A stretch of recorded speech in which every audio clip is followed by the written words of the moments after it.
കഥയെ ആരംഭിക്കുന്നത് doctor Alex ക്രോസിനെ പരിചയപ്പെടുത്തിക്കൊണ്ടാണ്. Washington DC-യിലെ ഒരു ഡിറ്റക്റ്റീവാണ് അദ്ദേഹം. ഒപ്പം ഫോറൻസിക് സൈക്കോളജിസ്റ്റായും ജോലി ചെയ്യുന്നു. ഒരു ദിവസം ഒരു കൂട്ടം പ്രൈമറി സ്കൂൾ കുട്ടികൾക്ക് ബോക്സിംഗ് പഠിപ്പിച്ചുകൊണ്ടിരിക്കെയാണ് ആസ്ഥാനത്തുനിന്ന് അദ്ദേഹത്തിന് ഒരു കൊലപാതകത്തെക്കുറിച്ച് ഫോൺ കോൾ എത്തുന്നത്. ഡയാൻ എന്ന പേരുള്ള ഒരു സ്ത്രീ സ്വന്തം ഭർത്താവിനെ കൊന്നു. ഇപ്പോൾ അവർ സ്വന്തം ബെഡ്റൂമിൽ അടച്ചിരിക്കുകയും ആരെങ്കിലും അറസ്റ്റ് ചെയ്യാൻ ശ്രമിച്ചാൽ ജീവനൊടുക്കുമെന്ന് ഭീഷണിപ്പെടുത്തുകയും ചെയ്യുകയാണ്. ഡയാനുമായി സംസാരിച്ച് അനുരഞ്ജനത്തിലെത്താൻ അലക്സിനോട് ആസ്ഥാനത്ത് നിന്ന് ആവശ്യപ്പെട്ടു. അലക്സ് അങ്ങനെ തന്റെ ലക്ഷ്യസ്ഥാനത്തെത്തി. ആളെ കാണാൻ അലക്സ് അകത്തേക്ക് കടക്കുകയും പരസ്പരം സംസാരിക്കാൻ പാകത്തിൽ അവളുടെ വായോട് ചേർത്ത് പിടിച്ചിരിക്കുന്ന തോക്കുമാറ്റാൻ തക്കവണ്ണം അവളെ ശാന്തയാക്കാൻ ശ്രമിക്കുകയും ചെയ്തു. അലക്സ് പിന്നീട് ആ മുറി വേഗത്തിൽ വീക്ഷിച്ചു. ചിതറിക്കിടക്കുന്ന മദ്യക്കുപ്പികളിൽ നിന്നും മുറിവുകൾ മറയ്ക്കാൻ ഡയാൻ ധരിച്ചിരിക്കുന്ന നീളൻ കോളറുള്ള ഷർട്ടിൽ നിന്നും അവളുടെ ഭർത്താവ് നിരന്തരം മദ്യപിക്കുകയും അക്രമം കാട്ടുകയും ചെയ്തിരുന്ന ആളാണ് എന്ന് അലക്സ് മനസ്സിലാക്കി. ക്രൂരമായ പീഡനത്തിൽ സഹികെട്ടാണ് താൻ തന്റെ ഭർത്താവിനെ കൊന്നതെന്ന് ഡയാൻ തുറന്നു സമ്മതിച്ചു. ഗാർഹിക പീഡന കേസുകൾ, പ്രത്യേകിച്ച് സ്വയം രക്ഷയ്ക്കായി പ്രതിരോധിക്കുന്ന ഭാര്യമാരുടെ കേസുകൾ കൈകാര്യം ചെയ്യുന്ന മികച്ച അഭിഭാഷകരെ തനിക്കറിയാം എന്ന് അലക്സ് അവളോട് പറഞ്ഞു. എന്നാൽ അവൾ ജീവനൊടുക്കിയാൽ സത്യമാരും അറിയാതെ പോകുമെന്നും അവൾ വെറും ഒരു കുറ്റവാളിയായി മാത്രം ഓർമ്മിക്കപ്പെടും എന്നും അലക്സ് അവൾക്ക് മുന്നറിയിപ്പ് നൽകി. ഒടുവിൽ അവൾ അലക്സിന് മുമ്പിൽ കീഴടങ്ങി. കിസ് ദി ഗേൾസ് എന്ന ചലച്ചിത്രം ആരംഭിക്കുന്നത് അവിടെ നിന്നുമാണ്. തിരികെ പോകുന്ന വഴിയിൽ അലക്സിന് തന്റെ കസിനും സഹപ്രവർത്തകനുമായ ജോണിന്റെ കോൾ വന്നു. നോർത്ത് കരോലിനയിലെ ഡർഹാമിൽ അവന്റെ സഹോദരി പുത്രി നവോമിയെ കാണാതായിട്ട് 4 ദിവസമായിരിക്കുന്നു. അലക്സ് തന്റെ സഹോദരിയെ, അതായത് നവോമിയുടെ അമ്മയെ ആശ്വസിപ്പിക്കുകയും എന്ത് വില കൊടുത്തും പെൺകുട്ടിയെ കണ്ടെത്തുമെന്ന് വാഗ്ദാനം ചെയ്യുകയും ചെയ്തു. അടുത്ത ദിവസം അലക്സ് ഡർഹാമിലേക്ക് വണ്ടിയോടിച്ചു പോവുകയും പോലീസ് സ്റ്റേഷനിൽ എത്തുകയും ചെയ്തു. മുതിർന്ന ഉദ്യോഗസ്ഥർ എത്താൻ സമയമെടുക്കുന്നതിനാൽ അദ്ദേഹം കെട്ടിടത്തിലൂടെ ചുറ്റിക്കറങ്ങി. കാണാതായ ആളുകളുടെ വിവരങ്ങളടങ്ങിയ ഒരു ബോർഡ് അവിടെ കണ്ടു. അതിലുള്ള ഓരോരുത്തരും ഓരോ യുവതികളായിരുന്നു. നവോമിയും ആ കൂട്ടത്തിലുണ്ട്. ഡർഹാമിലെ 2 ഡിറ്റക്റ്റീവുകളായ നിക്കും ഡേവിസും അദ്ദേഹത്തെ കാണാൻ വന്നു. പെൺകുട്ടികളുടെ കാണാതാവലുമായി ബന്ധമുണ്ടെന്ന് സംശയിക്കുന്ന ഒരിടത്തേക്ക് അദ്ദേഹത്തെ അവർ ക്ഷണിച്ചു. അങ്ങോട്ടുള്ള യാത്രക്കിടയിൽ അതുവരെ ലഭിച്ച വിവരങ്ങൾ നിക്ക് വിശദീകരിച്ചു. കാണാതായ സ്ത്രീകളിൽ 2 പേരുടെ മൃതദേഹങ്ങൾ കണ്ടുകിട്ടിയിട്ടുണ്ട്. 2 പേരും മലർന്നു കിടക്കുന്ന രീതിയിൽ മരത്തിൽ കെട്ടിയിട്ട നിലയിലായിരുന്നു. തലമുടി പിഴുതെടുത്ത നിലയിലുമാണ്. രണ്ടാമത്തെ മൃതദേഹം കിടന്നയിടത്ത് സ്ത്രീകളുടെ മനസ്സ് കീഴടക്കുന്നതിൽ പ്രശസ്തനായ ചരിത്രപുരുഷന്റെ പേര് സ്വീകരിച്ച് താൻ കാസിനോവയാണെന്ന് വ്യക്തമാക്കുന്ന ഒരു സന്ദേശം കൊലയാളി ഉപേക്ഷിച്ചിരുന്നു. ഇരകളെല്ലാം ഒരേ പ്രകൃതമുള്ളവരാണ്. കൗമാരത്തിന്റെ അവസാനത്തിലോ 20കളുടെ തുടക്കത്തിലോ ഉള്ള അത്യപൂർവ സുന്ദരികൾ. അവർ അവിടെ എത്തുമ്പോ ആ മൃതദേഹം നവോമിയുടേതായിരുന്നില്ല. കാണാതായ മറ്റൊരു സ്ത്രീയായിരുന്നു അത്. അലക്സ് ഡർഹാം പോലീസ് മേധാവി ചീഫ് ഹാറ്റ്ഫീൽഡിനെ ചെന്ന് കണ്ടു. അദ്ദേഹം സാധ്യമായ എല്ലാ സഹായങ്ങളും വാഗ്ദാനം ചെയ്തു. അവൻ പിന്നീട് തന്റെ പഴയ സുഹൃത്തും FBI ഏജന്റുമായ കൈലിനെയും അവിടെ വെച്ച് കണ്ടു. കണ്ടെടുത്ത 3 ഇരകളെയും കാസിനോവ ഉപദ്രവിച്ചിട്ടുണ്ടെന്നും എന്നാൽ പീഡനമുറകളുടെ ലക്ഷണങ്ങളൊന്നും അവരിൽ ഉണ്ടായിരുന്നില്ലെന്നും കൈൽ വിശദീകരിച്ചു. അവനവരെ പെട്ടെന്ന് കൊല്ലുകയുമില്ല.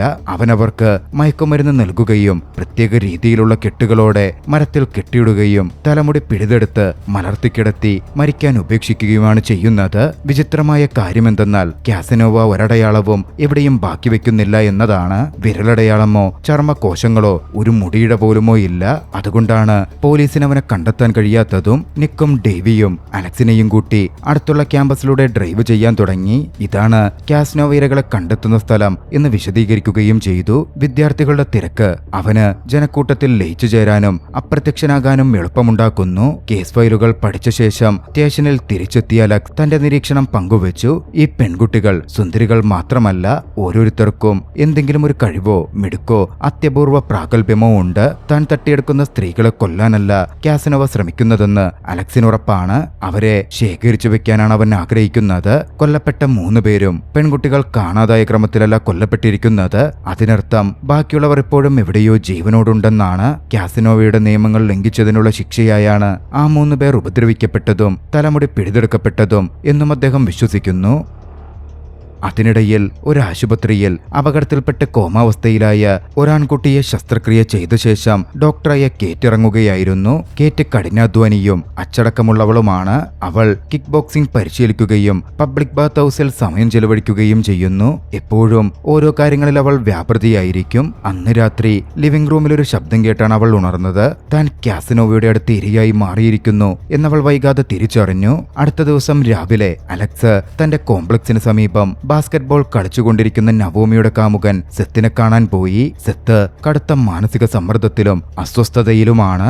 കാരണം ഒരു സമയം അവനെയാണ് പോലീസ് ആദ്യമായി പ്രതിയെന്ന് കരുതിയിരുന്നത്, സംശയിച്ചിരുന്നത്. അതുകൊണ്ട് പോലീസ് ഇപ്പോഴും അവനെ പിന്തുടരുന്നുണ്ട്. നവോമിയുടെ ഹോസ്റ്റൽ മുറിയിലോ തെളിവുകളിലോ കണ്ടെത്താൻ കഴിയാതിരുന്ന അവളുടെ വയലിനെക്കുറിച്ച് അലക്സ് ചോദിച്ചു. നവോമി ഒരിക്കലും അത് വിട്ട് വേർപിരിഞ്ഞില്ല എന്നായിരുന്നു സെത്ത് പറഞ്ഞത്. ഹോസ്റ്റൽ മുറിയിൽ എത്തുന്നതിന് മുമ്പ് തന്നെ അവൾ തട്ടിക്കൊണ്ടു പോകപ്പെട്ടിരിക്കാം എന്ന സൂചനയും സെത്ത് കൂട്ടിച്ചേർത്തു. അത് അലക്സിലും സംശയമുണ്ടാക്കി. മറ്റൊരിടത്ത് കാസനോവയുടെ ഒളിത്താവളത്തിൽ ഒരു കട്ടിലിൽ കെട്ടിയിട്ട നിലയിൽ കേറ്റ് ഉറക്കമുണർന്നു. കാസനോവ അകത്തുവന്ന് അവളുടെ മനസ്സിനെ എത്രമാത്രം താൻ ആരാധിക്കുന്നു എന്ന് പറഞ്ഞു. അവൾ ഒരു ഡോക്ടറും കഴിവുള്ള പോരാളിയുമാണ്. സ്നേഹം അനുഭവിക്കാനാണ് അവളെ താൻ അവിടെ കൊണ്ടുവന്നതെന്ന് അവൻ അവകാശപ്പെട്ടു. തുടർന്ന് അവൻ ഒരിക്കലും അവൾ ലംഘിക്കാൻ പാടില്ലാത്ത 3 നിയമങ്ങൾ അവതരിപ്പിച്ചു. തെറ്റിച്ചാൽ ശിക്ഷിക്കപ്പെടും, രക്ഷപ്പെടാൻ ശ്രമിക്കരുത്, സഹായത്തിന് നിലവിളിക്കരുത്, ഒരിക്കലും തന്നെ തിരിച്ചാക്രമിക്കരുത് എന്നതായിരുന്നു ആ നിയമങ്ങൾ. അതിനുശേഷം അവൻ അവൾക്ക് വീണ്ടും ശക്തമായ മയക്കുമരുന്ന് കുത്തിവെച്ചു. അവൾ ബോധരഹിതയായ ശേഷം അവളുടെ ചിത്രങ്ങളെടുത്ത് താൻ പ്രീതിപ്പെടുത്താൻ ആഗ്രഹിക്കുന്ന ദുരൂഹനായ ഒരു വ്യക്തിക്ക് അവൻ ഇമെയിൽ ചെയ്തു. അടുത്തതായി അലക്സ് ക്യാമ്പസ് പൂളിൽ വെച്ച് വിക്സാച്ച് എന്ന ഡോക്ടറെ കണ്ടുമുട്ടി. കാസനോവയ്ക്ക് മരുന്നുകളെക്കുറിച്ച് ധാരണയുണ്ടെന്നും വൈദ്യശാസ്ത്ര രംഗത്ത് പ്രവർത്തിക്കുന്ന ആളായിരിക്കാമെന്നും പോലീസ് കരുതുന്നതിനാൽ സാറ്റ്സ് അതിലെ ഒരു സംശയാസ്പദ കണ്ണിയാണ്. എന്നാൽ അവനെ കണ്ട മാത്രയിൽ അലക്സിന് സംശയമുണ്ടായി. കാസനോവ ഇരകളെ ചുമക്കാൻ തക്ക കരുത്തുള്ള ആളായിരിക്കെ മെലിഞ്ഞ് ദുർബലനായ സാറ്റ്സിന് അതത്ര സാധ്യമാവില്ല. എങ്കിലും അലക്സ് അവനെ നിരീക്ഷിച്ചുകൊണ്ടിരുന്നു. ഒളിത്താവളത്തിൽ താൻ തനിച്ചല്ലെന്ന് വൈകാതെ കേറ്റ് മനസ്സിലാക്കി. വാതിലിലെ വിടവുകളിലൂടെ അവൾക്ക് മറ്റു മുറികൾ കാണാൻ കഴിയും. അതിനാൽ അവൾ ഉറക്ക വിളിച്ചു സ്വയം പരിചയപ്പെടുത്തി. എന്റെ പേര് കേറ്റെന്നാണ്. ഞാൻ കേറ്റ് മക്ടീനിയർ, കരോലിന റീജിയണൽ മെഡിക്കൽ സെന്ററിലെ ഡോക്ടറാണ്. എനിക്കൊരു സഹായം വേണം. ആദ്യം ആരും മറുപടി നൽകിയില്ല. ഒടുവിൽ പെൺകുട്ടികളിൽ ഒരാൾ ശബ്ദമുണ്ടാക്കാതിരിക്കാൻ ശാന്തമായി അവളോട് ആവശ്യപ്പെട്ടു. കാരണം നിലവിളിക്കുന്ന ആരെയും ഒച്ചയുണ്ടാക്കുന്ന ഏതൊരു വ്യക്തിയെയും മുമ്പത്തെ 3 ഇരകളെപ്പോലെ കാസനോവ അപ്പോൾ തന്നെ കൊന്നുകളയും. ഒടുവിൽ സുരക്ഷിതമാണെന്ന് തോന്നിയപ്പോ മറ്റു പെൺകുട്ടികൾ തങ്ങളെ സ്വയം പരിചയപ്പെടുത്താൻ തുടങ്ങി. ചിലർ ദിവസങ്ങളായും ചിലർ ആഴ്ചകളായും ചിലർ മാസങ്ങളായും അവിടെ തടവിലുണ്ട്. നവോമിയും അവർക്കിടയിലുണ്ട്. അവൾ ഇതിനകം 8 ദിവസമായി തടവിലാണ്. കേറ്റതെല്ലാം കേട്ട് തകർന്നു പോയി. പക്ഷെ അവൾ ധൈര്യം സംഭരിച്ച് അവസരം വരുമ്പോൾ കാസനോവയോട് പോരാടാൻ തയ്യാറാവാൻ രഹസ്യമായി ബോക്സിംഗ് പരിശീലിക്കാൻ തുടങ്ങി. മറുവശത്ത് തന്റെ ഹോട്ടൽ മുറിയിൽ തിരിച്ചെത്തിയ അലക്സ് മലർന്നു കിടക്കുന്ന രീതിയിലുള്ള ഇരകളിൽ ഒരാളുടെ ചിത്രം വാതിലിനടിയിലൂടെ ആരോ തള്ളിയിട്ടത് കണ്ടു ഞെട്ടി. കാസനോവയായിരുന്നു അത് അവിടെ വെച്ചത്. അലക്സ് തോക്കെടുത്ത് പുറത്തേക്ക് പാഞ്ഞെടുത്തു. പക്ഷേ കൊലയാളി ഇതിനകം രക്ഷപ്പെട്ടു കഴിഞ്ഞിരുന്നു. ഫോട്ടോയുടെ പുറകിൽ കാസനോവ ആരാണെന്നതിനെ കുറിച്ചുള്ള കുറിപ്പും അലക്സിനെ ലക്ഷ്യമിട്ടുള്ള ഒരു സ്വാഗത സന്ദേശവും എഴുതിയിരുന്നു. അതിനർത്ഥം കാസനോവ അന്വേഷണം നിരീക്ഷിച്ചുകൊണ്ടിരിക്കുകയാണെന്നും അലക്സ് ഈ വേട്ടയിൽ പങ്കുചേർന്ന കാര്യം തനിക്കറിയാമെന്നുകൂടിയാണ്. അതിൽ കാസനോവ ഒരു സന്തോഷം കണ്ടെത്തുന്നുണ്ട്. പരിശീലനത്തിന് ശേഷം കാസനോവ നൽകിയ ഒരു കഷ്ണം റൊട്ടി കേറ്റ് കഴിച്ചു. എന്നാൽ അത് കേടായതിനാൽ അവൾ അത് ഛർദ്ദിച്ചു കളഞ്ഞു. വൈകാതെ കാസനോവ എത്തി. അവൾ നേരത്തെ ഒച്ചയുണ്ടാക്കിയ കാര്യം അവൻ ഇതിനകം മറന്നിരുന്നു. അവൾ നിയമം ലംഘിച്ചതിനാൽ അവൾക്ക് മയക്കുമരുന്ന് നൽകി മറ്റുള്ളവരെ പോലെ വധിക്കാൻ അവൻ പദ്ധതിയിട്ടു. എന്നാൽ ഈ നിമിഷത്തിനായി തയ്യാറായിരുന്ന കേറ്റ് അവനെ തൊഴിക്കുകയും അവിടുന്നോട് രക്ഷപ്പെടാൻ ശ്രമിക്കുകയും ചെയ്തു. ആ ഒളിത്താവളം കാടിന് നടുവിലായിരുന്നു. കാസനോവ അവളെ പിന്തുടർന്നു. ഇനിയോടാൻ അവൾക്ക് മുമ്പിൽ വഴി അവശേഷിച്ചിരുന്നില്ല. അതോടെ കേറ്റ് പാറക്കെട്ടിൽ നിന്ന് താഴെയുള്ള പുഴയിലേക്ക് ചാടി. കളിച്ചുകൊണ്ടിരുന്ന ചില കുട്ടികൾ ഒടുവിൽ അവളെ കണ്ടെത്തി. ഒടുവിൽ അവൾ ആശുപത്രിയിലും എത്തിക്കപ്പെട്ടു. വൈകാതെ അലക്സും മറ്റുള്ളവരും അവളെ ചോദ്യം ചെയ്യാനെത്തി. എന്നാൽ കേറ്റ് ഇപ്പോഴും ട്രോമയിലായതിനാൽ കാത്തിരിക്കാൻ ഡോക്ടർ അവരോട് ആവശ്യപ്പെട്ടു. അലക്സ് ഒരു സൈക്കോളജിസ്റ്റ് കൂടിയായതിനാൽ അവന് മാത്രം അനുമതി ലഭിച്ചു. അവളോട് പതുക്കെ സംസാരിച്ച് അലക്സ് വേണ്ട വിവരങ്ങൾ പുറത്തെടുത്തു. നവോമിയെക്കുറിച്ച് ചോദിക്കുമ്പോൾ ആ പെൺകുട്ടി ഇപ്പോഴും കാസനോവയുടെ ഒളിത്താവളത്തിൽ ജീവനോടെയുണ്ട് എന്ന് കേറ്റ് പറഞ്ഞു. എന്നാൽ വീഴ്ചയ്ക്ക് ശേഷം ബോധം കെട്ടിരുന്നതിനാൽ ആ ഇടം എവിടാണെന്ന് അവൾക്കറിവുണ്ടായിരുന്നില്ല. ആരോഗ്യം വീണ്ടെടുത്ത ശേഷം കേറ്റ് മാധ്യമങ്ങളോട് സംസാരിച്ചു. തന്നെ രക്ഷപ്പെടുത്തിയ കുട്ടികൾക്ക് അവൾ നന്ദി പറഞ്ഞു. കാണാതായ പെൺകുട്ടികളുടെ മാതാപിതാക്കളോട് പ്രതീക്ഷ കൈവിടരുതെന്ന് അഭ്യർത്ഥിക്കുകയും ചെയ്തു. തുടർന്ന് തികഞ്ഞ വെല്ലുവിളിയോടെ താൻ അവന്റെ നിയമങ്ങൾ ലംഘിച്ച് രക്ഷപ്പെട്ടു എന്ന് കാസനോവയ്ക്ക് പബ്ലിക്കായി അവൾ ഒരു മെസ്സേജും കൂടി പറഞ്ഞു. തനിക്കവനെ ഭയമില്ല എന്ന് കാണിക്കാനെന്ന പോലെ. തുടർന്ന് അലക്സ് കേറ്റിനെ ഹിപ്നോസിസിന് വിധേയമാക്കി. അതെല്ലാം റെക്കോർഡ് ചെയ്യാൻ ആരംഭിച്ചു. കാസനോവയെ വിവരിക്കാനും മുറികളും അവിടുത്തെ അലങ്കാരങ്ങളും ശബ്ദങ്ങളും തുടങ്ങി ഓരോ ചെറിയ കാര്യങ്ങളും ഓർത്തെടുക്കാനും അവൻ അവളോട് ആവശ്യപ്പെട്ടു. ഇപ്പോഴും മാനസിക ആഘാതത്തിലുള്ള കേറ്റിന് തടവറയിലെ അനുഭവങ്ങൾ വീണ്ടും ഓർത്തെടുക്കാൻ മാത്രമേ കഴിയുന്നുണ്ടായിരുന്നുള്ളൂ.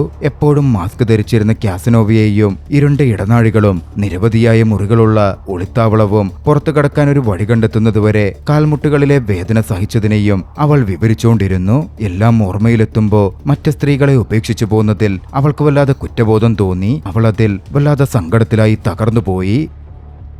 പരിശോധനയിൽ കേറ്റിന്റെ രക്തത്തിൽ മയക്കുമരുന്നിന്റെ അംശം കണ്ടെത്താൻ കഴിഞ്ഞില്ല. എന്നാൽ അവളുടെ ലക്ഷണങ്ങളിൽ നിന്ന് കാസിനോവ ഉപയോഗിച്ചത് മെഡിക്കൽ റെക്കോർഡുകളിലൊന്നും കാണാത്ത സിസ്റ്റോൾ എന്ന മരുന്നാണെന്ന് അലക്സിന് ഉറപ്പായി. കഴിഞ്ഞ 5 വർഷത്തിനിടെ അവിടെ നടന്ന സിസ്റ്റോൾ വാങ്ങലുകളെക്കുറിച്ച് അവൻ ഫാർമസ്യൂട്ടിക്കൽ ഡാറ്റാബേസുകൾ പരിശോധിച്ചു. അതിലൊരു പേര് കണ്ടെത്തി. ഡർഹാമിൽ വളർന്ന ലോസ് ഏഞ്ചലസിലുള്ള പ്ലാസ്റ്റിക് സർജനായ വില്യം റുഡോൾഫ്. ഇതിനിടയിൽ കാസിനോവ തടവുകാരെ പരിശോധിക്കുകയും തനിക്കായി വയലിൻ വായിക്കാൻ നവാമയോട് ആവശ്യപ്പെടുകയും ചെയ്തു. അടുത്ത ദിവസം അലക്സും കേറ്റും സെത്തും കേറ്റിനെ കണ്ടെത്തിയ ഇടത്തിനടുത്തുള്ള കാടുള്ള പ്രദേശത്തേക്ക് പോയി. പ്രദേശവാസികളിൽ നിന്നും വിദ്യാർത്ഥികളിൽ നിന്നും ട്രെക്കിംഗ് നടത്തുന്നവരിൽ നിന്നും ഒരുപാട് ആളുകൾ എപ്പോഴും എത്തുന്ന കാടാണിത് എന്ന് സെത്ത് പറഞ്ഞു. റുഡോൾഫ് വലിയ അളവിൽ സിസ്റ്റോൾ വാങ്ങിയതായി അലക്സ് കേറ്റിനോട് പറഞ്ഞു. പ്ലാസ്റ്റിക് സർജർമാർ സാധാരണയായി അത് ഉപയോഗിക്കാത്തതിനാൽ അവൾക്കത് വിചിത്രമായി തോന്നി. കാസനോവയുടെ കൂട്ടാളി എന്ന് വിശ്വസിക്കപ്പെടുന്ന ജെന്റിൽമാൻ കോളർ എന്നറിയപ്പെടുന്ന കുറ്റവാളിയെയും പോലീസ് വേട്ടയാടുന്നുണ്ടെന്നും ഈ 2 പുരുഷന്മാരിൽ ഒരാൾ റുഡോൾഫാണെന്ന് താൻ സംശയിക്കുന്നതായും അലക്സ് കൂട്ടിച്ചേർത്തു. പിന്നാലെ റുഡോൾഫിനെ കണ്ടെത്താൻ അലക്സ് ലോസ് ആഞ്ചലസിലേക്ക് പറന്നു. കാസനോവയുടെ ശബ്ദം ഇപ്പോഴും ഓർമ്മയിലുള്ളതിനാലും തടവിലുള്ള സ്ത്രീകളെ രക്ഷിക്കാൻ ആഗ്രഹിക്കുന്നതിനാലും കൂടെ വരാമെന്ന് കേറ്റ് പറഞ്ഞു. എൽഎയിൽ അലക്സ് ജോണുമായി വീണ്ടും ഒന്നിച്ചു.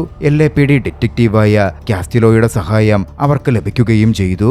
അടുത്ത ദിവസം അവർ റുഡോൾഫിനെ പിന്തുടർന്ന് കാലിഫോർണിയയിലെ ഒരു കാടിന്റെ ഉള്ളിലുള്ള അവന്റെ സ്വന്തം ഒളിത്താവളത്തിലെത്തി. അലക്സും ജോണും അങ്ങോട്ടടുക്കുകയും അവൻ അകത്തിരുന്ന് അലറുന്നതും ദേഷ്യപ്പെടുന്നതുമൊക്കെ കേൾക്കുകയും ചെയ്തു. തന്റെ കാറിന്റെ ട്രങ്കിൽ നിന്ന് ഒരു കറുത്ത വലിയ ബാഗ് എടുക്കാൻ റുഡോൾഫ് പുറത്തേക്ക് ഇറങ്ങുന്നുണ്ടായിരുന്നു. അവൻ ഒരു ഘട്ടത്തിൽ അവരെ കാണേണ്ടതുമായിരുന്നു. തുടർന്ന് ഒരു നൈറ്റ് ക്ലബിലേക്ക് അവൻ പോയി. അവിടെത്തിയ അവൻ ഒരു സ്ത്രീയെ സമീപിക്കുന്നതും തടവിലായിരുന്നപ്പോൾ തന്നെ തഴുകിയതുപോലെ അവളുടെ മുടി തഴുകുന്നതും കേറ്റ് കണ്ടു.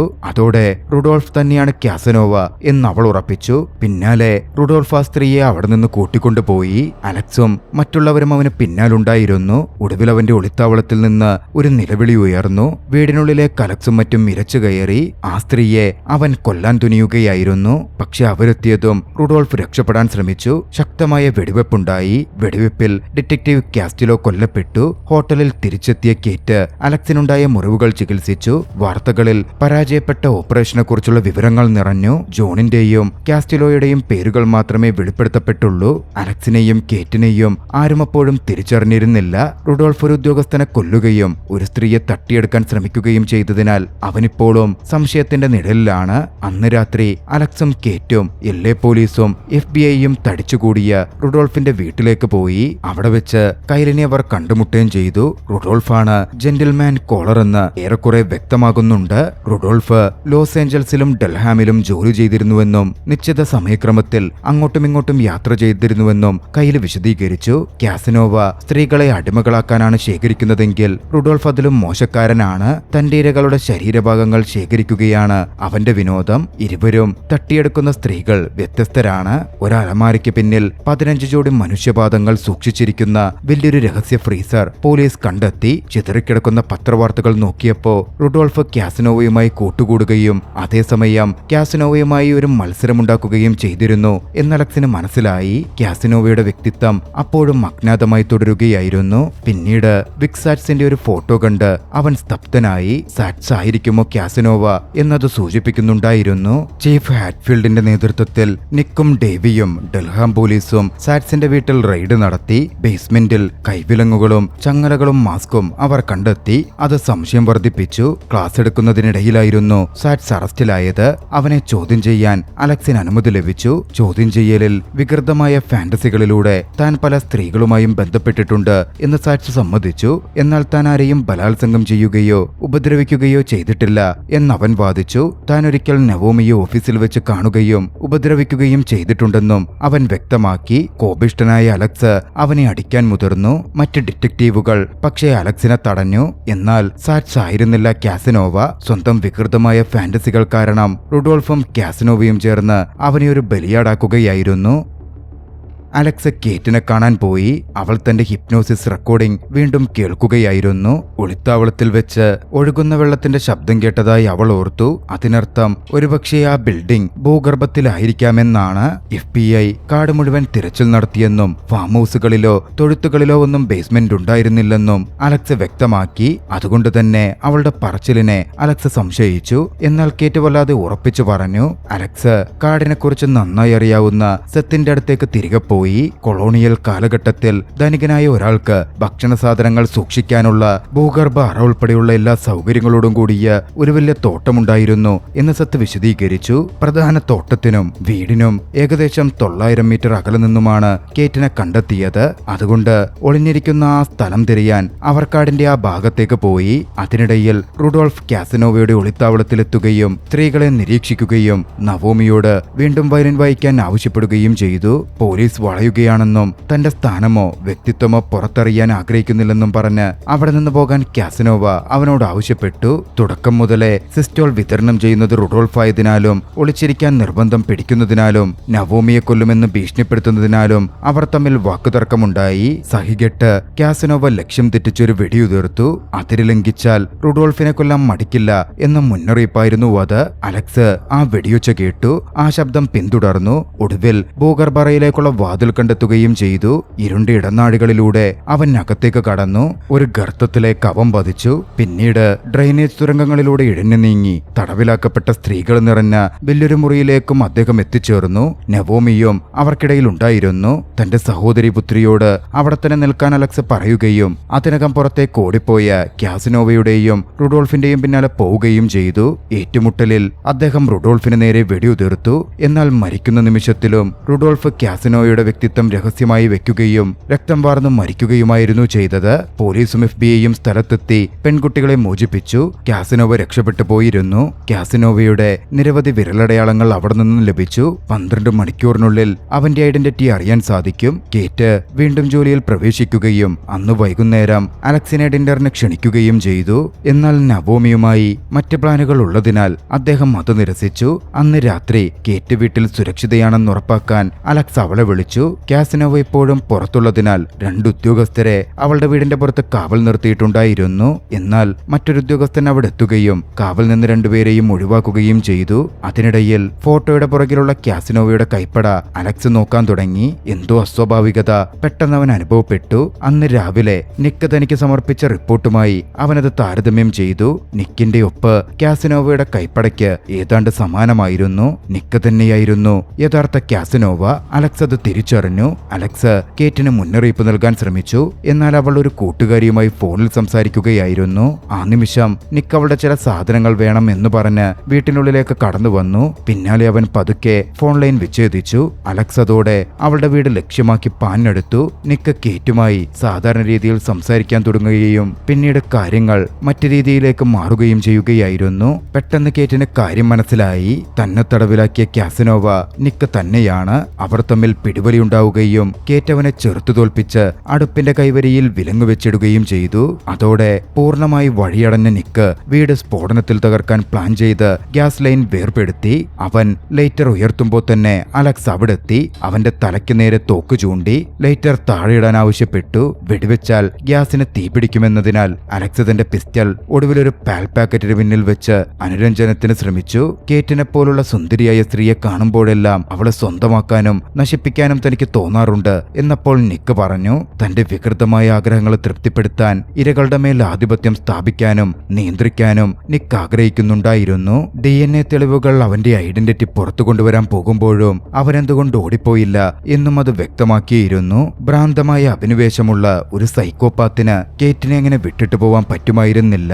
തന്റെ ശേഖരണത്തിലെ ഒരു കഷ്ണം നഷ്ടപ്പെടുമ്പോൾ പോലും പൂർണ്ണ തോൽവി അവൻ അനുഭവപ്പെടും. അവളെ തിരികെ നേടുക എന്നത് അവന് സർവ്വപ്രധാനമായി മാറി. അങ്ങനായിരുന്നു നിക്ക് അവിടെ എത്തിയത്. രക്ഷപ്പെടാൻ വഴിയില്ലാത്തതിനാൽ അലക്സിനെയും കേറ്റിനെയും കൊന്നു തന്റെ കൂടെ കൊണ്ടുപോകാൻ നിക്ക് തീരുമാനിച്ചു. പക്ഷേ ബുദ്ധിമാനായ അലക്സ് തന്റെ പിസ്റ്റൾ പാൽ പാക്കറ്റിലേക്ക് അമർത്തിപ്പിടിച്ചു. ഒരു തീപ്പൊരി പോലും പുറത്തു വരാതെ അവൻ നിക്കിനെ വെടിവെച്ചു കൊന്നു.